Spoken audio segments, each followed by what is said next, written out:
ஆண்டவராகிய இயேசு கிறிஸ்துக்கே துதி கன மகிமை என்றென்றும் இருப்பதாக.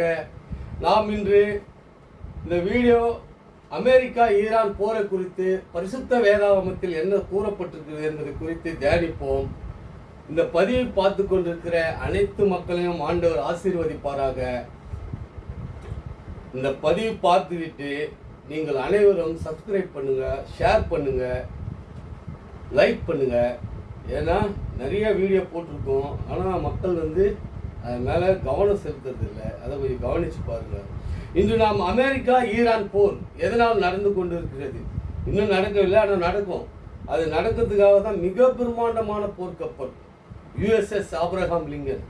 இந்த போர்க்கப்பலினுடைய அளவுகள் எல்லாம் சொன்னாங்க. அதெல்லாம் கேட்கும்போது மிக பிரம்மாண்டமான போர்க்கப்பல், அது ஒரு தீவு மாதிரி தண்ணியில் மிதந்துட்டு வர மாதிரி. 6000 பேர் 5000 பேர் அதில் இராணுவ வீரர் மற்றும் உணவு சமைப்பவர்கள், அதை சுத்தம் பண்ணுறவங்க, அதில் உள்ள குறைபாடுகளை சரி செய்கிறவங்க, மெக்கானிக்கு, எலக்ட்ரீஷியன், இது மாதிரி பார்த்தீங்கன்னா கிட்டத்தட்ட 6000 பேர் அது உள்ள பயணம் பண்ணுறாங்க. 6000 பேர் சாப்பிடணும், படுக்கணும், அவர்கள் எக்ஸசைஸ் பண்ணணும், விளையாடணும். அதில் நிறைய கிரவுண்டே இருக்கான். இவ்வளவு பெரிய கப்பல் கிட்டத்தட்ட 20 அடுக்கு மேலே இருக்குன்றாங்க. தண்ணியிலேருந்து மேலே நமக்கு தெரியல, ஆனால் தண்ணிக்குள்ளே இருக்கும். இவ்வளோ பெரிய போர்க்கப்பல் கொண்டு வந்திருக்காங்கன்னா, இப்போது அமெரிக்காவுக்கும் ஈரானுக்கும் இவ்வளோ பெரிய சண்டை இருக்கான்னு பார்த்தா சண்டை அவ்வளோ பெரிய சண்டை இருக்க வாய்ப்பு இல்லை. ஏன்னா அவர்களுக்கு சின்ன சின்ன சண்டைகள் தான் இருந்தது. அமெரிக்கா எங்கேயோ இருக்குது, ஈரான் எங்கேயோ இருக்குது, இஸ்ரேல் எங்கேயோ இருக்குது, ஈரான் எங்கேயோ இருக்குது. ஆனால் இந்த சண்டை ஏன் வருது இவர்களுக்கு அப்படின்னு பார்த்தோம்னா, இதுக்கெல்லாம் காரணம் பார்த்தீங்கன்னா, அந்த ஈரானில் இருக்கிற ஆட்சியாளர் அயதுல்லா அலி கமேனி, அவர் மத தலைவர், அதே டைமில் ஆட்சியாளரும் கூட. அவர் தான் எல்லாரையும் நியமிக்கிறது, அங்கே ஆட்சி நடத்துறது, எல்லா முடிவுகளும் அவர் ஒருத்தரே எடுக்கிறதுனால தான் இந்த பிரச்சனைகள். அதுவும் இல்லாத அவர் ஒரு மத தலைவராக இருக்கிறதுனால தான் இந்த பிரச்சனை. ஏன்னா எப்பவுமே அரசியலில் மத தலைவர்கள் பங்கு அதிகமாக இருந்தால் இது மாதிரி பிரச்சனைகள் வர வாய்ப்புகள் அதிகம். ஏன்னா இது ரோமில் கூட நடந்தது. இத்தாலியில் இருக்கிற ரோம் இருக்கு இல்லையா, அவர்கள் ஒரு காலத்தில் போப்பாண்டரை வச்சு ஆட்சிகள் செய்யும்போது மிகப்பெரிய பிரச்சனைகள் எல்லாம் என்ன செஞ்சாங்கன்னா, அதுக்கப்புறம் தான் அவர் தனியாக ரோமுன்னு தனி ஒரு நகர் கொடுத்து, நீங்கள் இதில் ஆட்சி அதிகாரிகள் மத ரீதியான செயல்களை செஞ்சீங்க, ஆட்சி தனியாக இருக்குன்னு வச்சாங்க. ஏன்னா அதை தெரிஞ்சும் அது எல்லாம் அந்த வரலாறுலாம் இருக்கும், படிச்சிருப்பார் அவர், நிறையா படிச்சுக்கிறாங்க.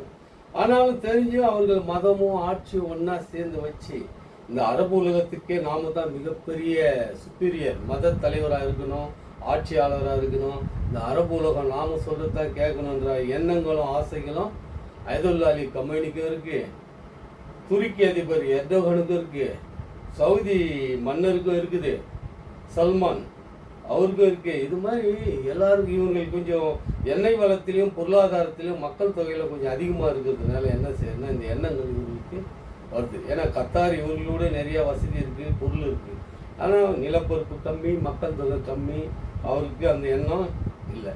ஆனால் இவர்களுக்கு அந்த எண்ணம் இருக்கிறதுனால தான் இவர் என்ன பண்ணுறாருன்னா,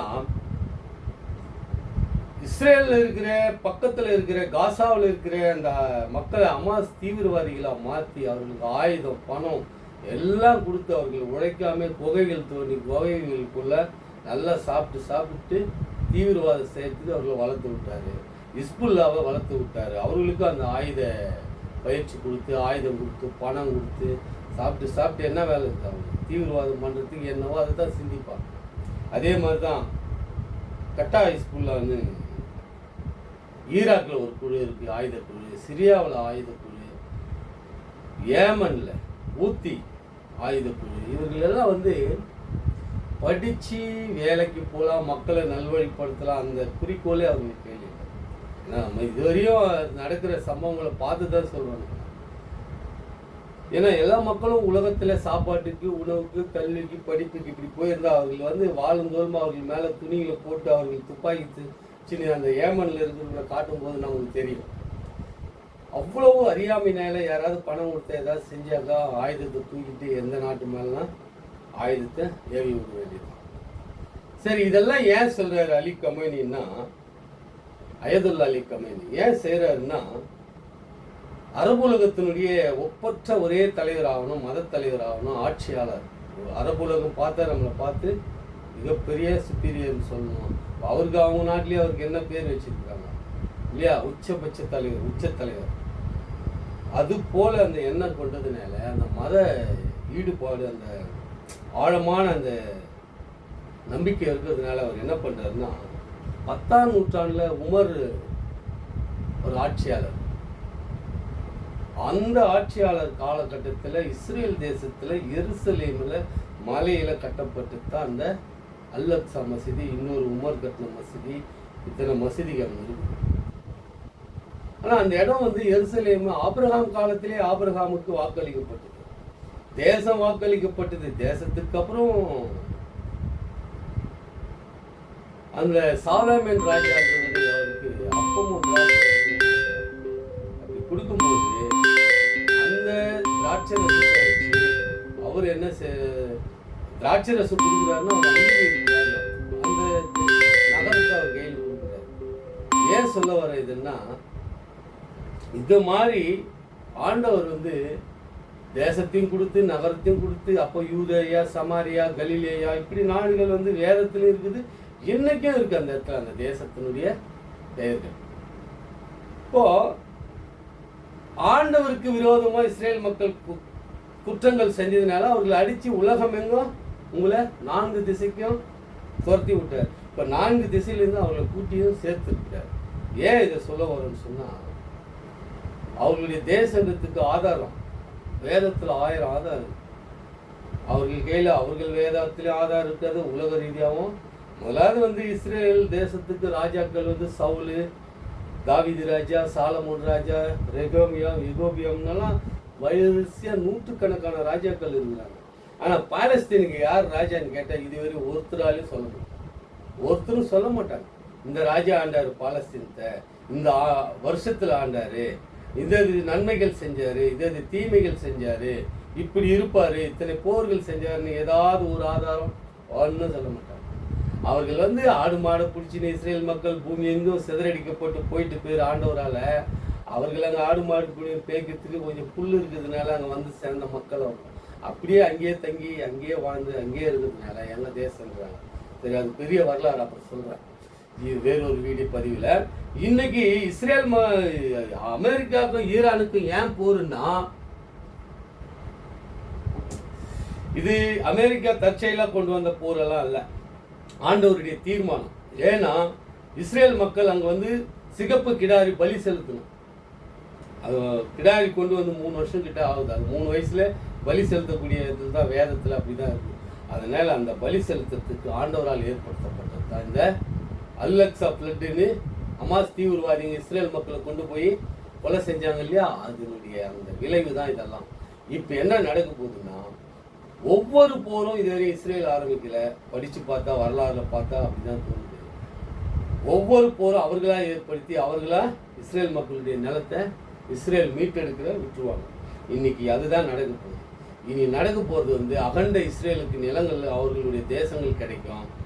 அந்த சிகப்பு கிடாரி பலி செலுத்தி 3வது தேவாலயம் கட்டினா நம்மளுடைய மேசையா வருவார் என்பது அவர்களுடைய நம்பிக்கை. அவர்களுடைய தேசம், அவர்களுடைய ஆலயம் அங்கே இருந்தது. அவர்கள் அங்கே கட்டி அவர்கள் வழிபடுறதுக்கு 1000 உரிமைகள் இருக்கு. அவர்கள் அதை செய்யும் போதுதான் ஆண்டவர் இந்த வாய்ப்பினை ஏற்படுத்தி கொடுத்திருக்கிறார்.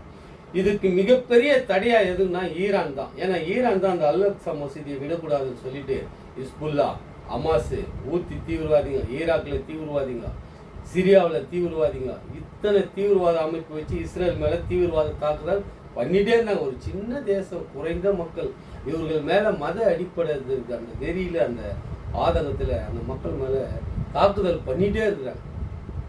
ஆனா ஆண்டவர் இஸ்ரேல் மக்களோடு இருக்கிறதுனால எத்தனை தேசங்கள், இவ்வளவு பெரிய ஆயுதங்கள் யார் வந்தாலும் அடிச்சு நிர்மூலமாக்கி உட்கார வச்சிருக்காங்க. இப்போ இஸ்ரேல் தேசமே நிலைத்து நிற்கிற தேசமா இன்னைக்கு நாம பார்க்கிறோம். எத்தனையோ தேசங்கள் போர் செஞ்சிச்சு, ஆனாலும் ஒரு தேசத்தால் இஸ்ரேலை வெற்றி கொள்ள முடியாது, வெற்றி கொள்ளவும் முடியாது. காரணம் அவர்களுடைய தேவன் அவர்களோடு இருக்கிறார்.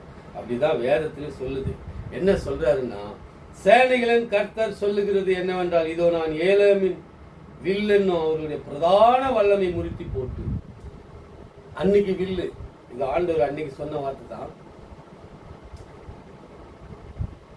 தேவன் முக்காலத்துக்கு உள்ளவர், நேற்று இன்று நாளை. முக்காலத்துக்கும் இறந்த காலம், கடந்த காலம், இறந்த காலம், வருகிற காலம், எதிர்காலம், இதெல்லாம் எக்காலத்துக்கு உள்ளவர் தான் தேவன் இல்லையா?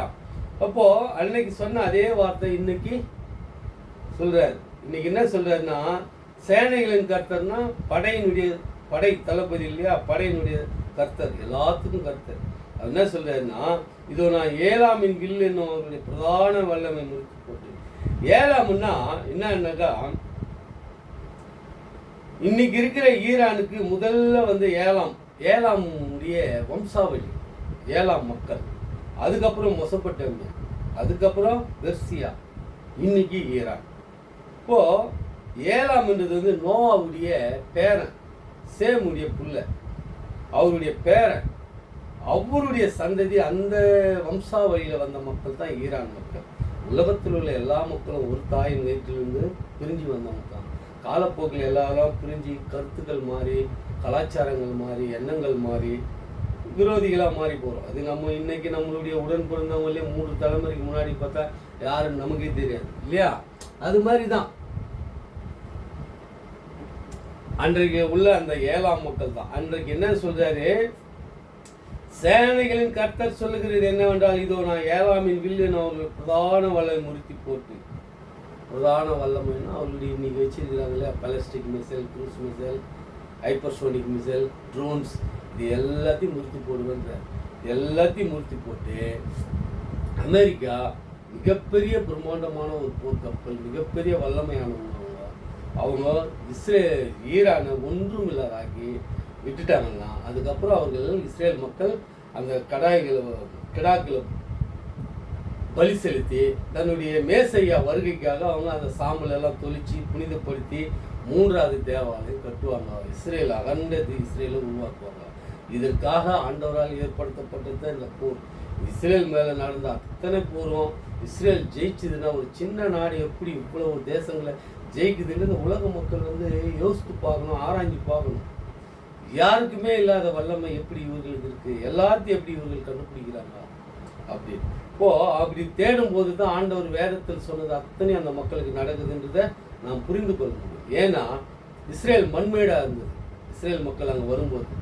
ஆனால் இன்னைக்கு பார்த்தா சொர்க்க பூமி.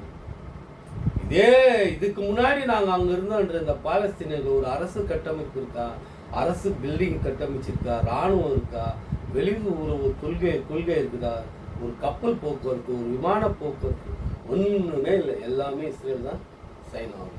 ஆனால் கேட்டால் நாங்கள் எங்கம்மா நாட்டை இவர்களை அபகரிச்சுட்டாங்க. ஒருத்தன் ரோட்டு ஓரம் அரசு நிலத்தில் வீடு கட்டியிருந்தான்னு வச்சுக்கோ, இன்னொரு யாரோ விட்டுட்டு போயிட்டு அந்த நிலத்தில் வீடு கட்டினா டெம்பரவரியாக தான் கட்டணும்.